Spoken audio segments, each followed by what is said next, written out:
Hello ladies and gentlemen. ఏంటి కిచెన్లోకి వచ్చాను అని చూస్తున్నారా? ఏం లేదండి, కారంగా ఏదైనా తినాలనిపించి కిచెన్లోకి వచ్చాను. నేను ఇలా రాగానే కిచెన్పై ఉన్న ప్రేమ, నా వంటపై ఉన్న నమ్మకంతో అమ్మ కూడా వచ్చేసింది. ఏం కావాలమ్మా అని అడిగితే, కారంగా ఏదైనా తినాలనిపిస్తుంది, కొబ్బరి కారం చేయమ్మా అని చెప్పాను. ఇక అడిగాక చేయకుండా ఉంటుందా? ప్రాసెస్ స్టార్ట్ చేద్దాం రండి. మిక్సీ జార్లో ఎండిపోయిన కొబ్బరి చిన్న చిన్న పీసెస్గా కట్ చేసుకుని వేసేసుకోండి. రుచికి సరిపడా కారం, ఉప్పు ఇవి రెండు కలిపేసి గ్రైండ్ చేసేయండి. అలా కొద్దిసేపు గ్రైండ్ చేశాక కొన్ని వెల్లుల్లిపాయలు వేసేయండి.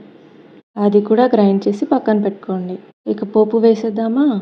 బాండీలో ఆయిల్, జీలకర్ర, ఆవాలు, ఎండుమిర్చి, శనగపప్పు ఇవన్నీ వేసి కొద్దిసేపు వేయించండి. ఆ తర్వాత కొంచెం కరివేపాకు వేయండి. అది కూడా వేయించి పక్కన పెట్టుకోండి. కొంచెం చల్లారాక మనం ఇందాక గ్రైండ్ చేసి పెట్టుకున్న కారం పొడిని దాంట్లోకి వేసేయండి. అలా కొద్దిసేపు కలుపుకొని అన్నంలో కలుపుకొని తింటే ఉంటుంది